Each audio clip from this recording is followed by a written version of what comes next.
Instead of a witty comment, this morning I want to show you a picture of this platypus. I was just thinking about the first serious band I was ever in.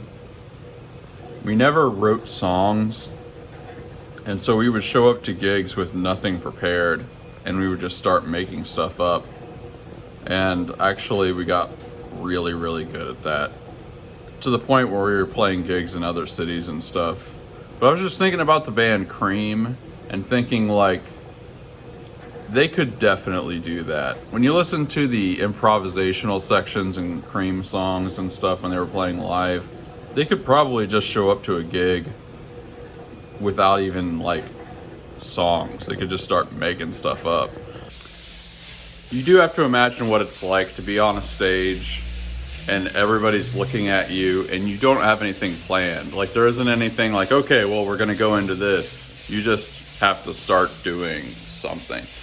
Sometimes I think it's good to do something really terrifying early in life, because then most of the other things you're gonna do just don't seem that bad by comparison. As is custom, let's round up the morning. This octopus, I just started printing a Socrates. Let me just, yeah, that's good. We will put this octo on the rack. His tentacles got done some other time. Making more rock fists. This is a set of 3. This is gonna be number 3. This is another Einstein. Self-explanatory. Big Sharko. Obviously switched the filament out midway, but looking good. This is a very special white Sharko. This customer wants to paint it themselves. They're doing some kind of custom project, so I'm happy to oblige. And this is a hammerhead. Actually, that last one messed up, so this is our second attempt. All those things you remember from the last episode, latter part of the last episode, we are going to be packaging today. Oh yeah, I want to mention before I forget, about 1 day away from monetization. I've been averaging more than whatever this is, 58 watch hours that are required to get to 3,000. So it's almost certainly going to happen today. And interestingly, this is episode number 60, which feels like some kind of milestone. I've basically been doing this for 2 months, and it's been a fun 2 months. Write down in the comments what we should do to celebrate the 100th episode. I feel like that's should be something special. So just a classic cheese doorstop. I believe I have the most popular cheese doorstop on the internet, or it did for a while. We put it in bubble wrap, but it doesn't need it. You could pretty much just stick a label on this and it would show up fine. But we put bubble wrap on it because it makes the customers feel better. They all get a note. I ordered an extra one of these because the last thing we need is this thing going out. Teeny tiny gold frog dish, but that antique gold paint is really looking quite nice. This truly stunning piece is going to one lucky individual. This is the Bronze Lady Justice.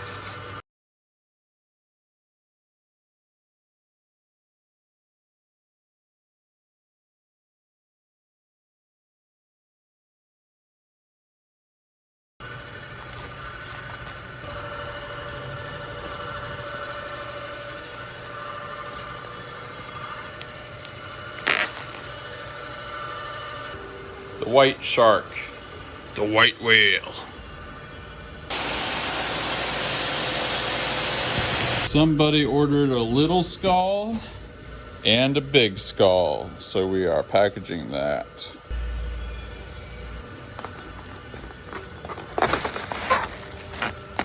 There's been several times where I tried to have the post office guy pick up a big international package like that, and he doesn't, so I am putting a note on this. I really hope he sees this and actually picks it up. Got a bunch of stuff today. We gotta be fast. My goals. I am 1 day away from monetization. Political YouTuber goals. I am 1 day away from demonetization. To avoid complications, she never kept the same address. In conversation, she spoke just like a baroness. Look from you and I would fall from grace. Oh, that song's on 2 stations.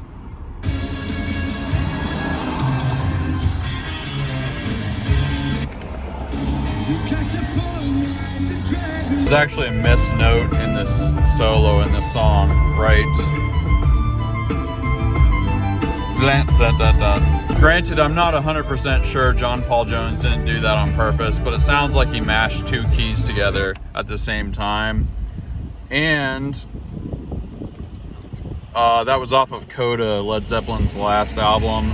And they were so mad at each other at that point that the recording sessions were very, very contentious, to the point where they wouldn't be in the same studio at the same time.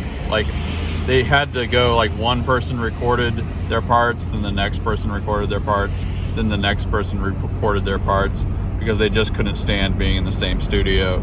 So it's very imaginable that when John Paul Jones recorded that keyboard solo, that he may have just made a mistake and just left it in, because like everybody was just so frustrated, and the rest of the band wasn't probably listening because they weren't there. So get dunked or get punked. Done can, Nintendo don't. I flipped a radio station and the ending of Freebird was on there. I listened to it for like a minute or two, and I just hit the button and was like, oh, this is so boring. I literally said that out loud, and then I looked to my left and there was some old guy there just like staring at me like... Yes, he actually took it back at the shop. This is the new Alien. It's got sort of a reptilian kind of design, sort of mixed with more of a traditional Alien. There's a little bit of xenomorph in there as well. What we're gonna do, we're gonna paint this green. I'm thinking I'm gonna do dark green undertones and light green over, but we also want to make sure that we leave the black in these eye slits, because I don't know if I'm actually going to paint these, but I just want the eyes to kind of be like sort of black slits. But yeah, that's going to be a fun one. So I kind of panicked a few days ago and ordered a whole bunch of normal filament. This is about 200 bucks worth of filament right here. Some different colors. Came really close to getting this done yesterday, but we did get the orange part finished. So what we're gonna do, tape this off, and of course, paint the bottom or the top and the bottoms white. I have a overhead light. You've seen it many times, and it's been messing up. The thing's broken, and worst of all, it's not very bright. Sometimes when I'm like working on things here, I just really want to see exactly what I'm doing. So I rigged this thing up, and I put a GE Everbright bulb in it, which, in case you don't know, is one of the brightest bulbs you can own. And yeah, the camera automatically adjusts, but if you were here, you would understand exactly how bright this is. Also, the best part about this is LED. So while this is incredibly bright, I mean, it makes my hand look like E.T. getting sucked up into the sky or something. But it's LED, so it's not even hot. Yeah, I can see everything so much better. You know, I was just kind of thinking about something as it relates to this channel, which is most things that are really good in your life are not like something that just blows up overnight. As the saying goes, most overnight successes are 10 years in the making. Like, that's what my business has been. I've introduced over 500 products. We've had celebrity clients. I've made things for 2 films. One was a Hollywood film and one's a documentary film from Canada about Einstein. And all of that happened very, very gradually. It's exactly what you're seeing on this channel. You're seeing every day me just putting in the work and like having little thoughts here and there. And obviously we're trying to introduce new products and stuff. Like I said, I've introduced over 500, and that is something you do gradually. And eventually you have hits and things blow up a little bit. And there's marketing things that come along, but basically the story of this business is just a slow build, a day in, day out, just being diligent kind of thing. And like, aren't you just kind of tired of all of those clickbaity, like, get this new filament, it's so shiny, or get this new machine, you have to buy 3 of these. Or if you're an Etsy seller, they always have stuff like, these tags will triple your business. Or there's a new niche for print on demand. Like, aren't you just kind of tired of that stuff? I'm not saying you'll never find anything good, and like having good printers and right filament and like, yeah, it's important. But man, everything is just a sensationalized bunch of nonsense.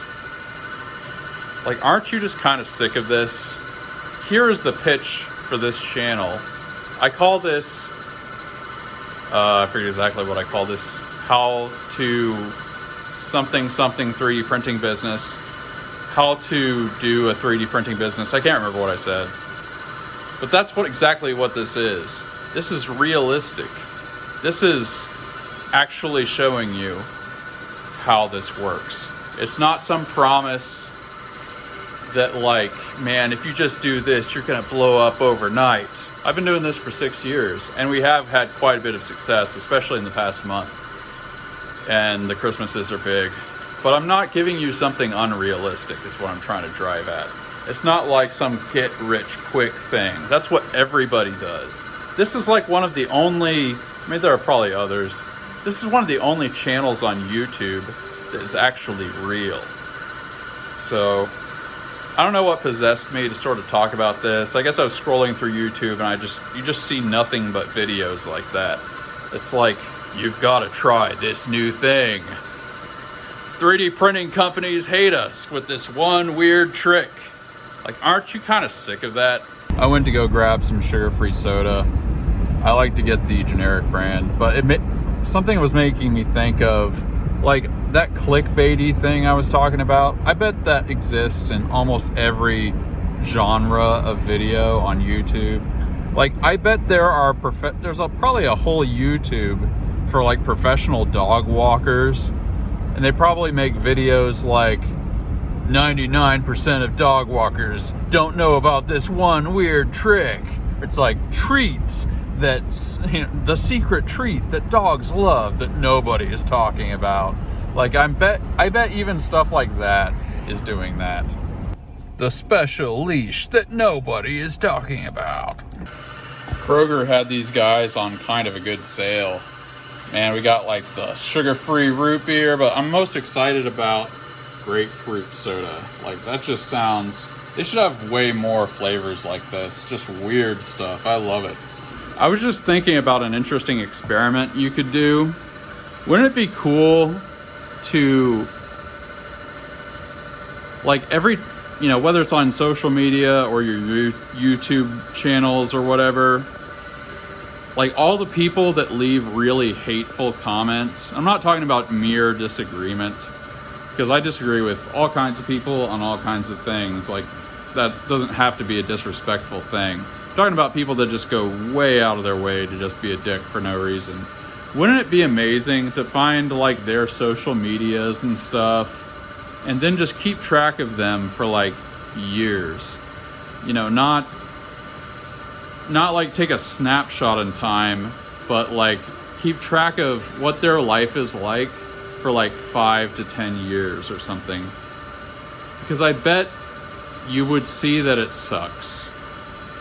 I bet the people that write just unhinged, ridiculous crap online, I would be really shocked. Like, let's say you did that with 100 people.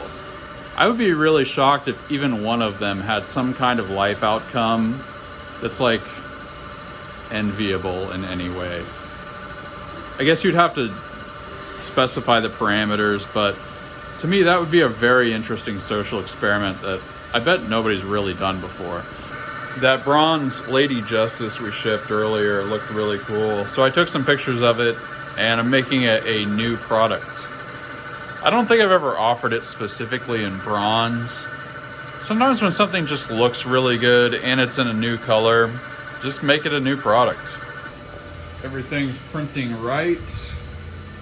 Probably a good place to end the day. Ugh. The seats of gratitude.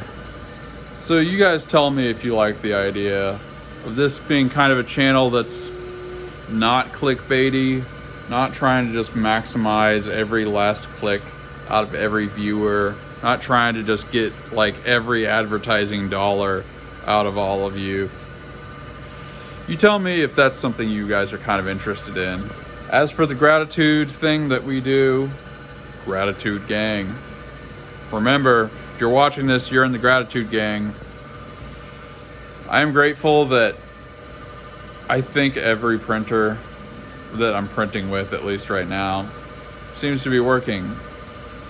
The filament has been basically flawless. Really, it's like if the filament thing is working, oh, I got an itch. If the filament thing is working, then I'm good. Like, just about everything else that could happen is fine. If you don't have filament, you just can't make stuff. And then I have to buy filament, and then my super sick margins are not as good. And that sucks.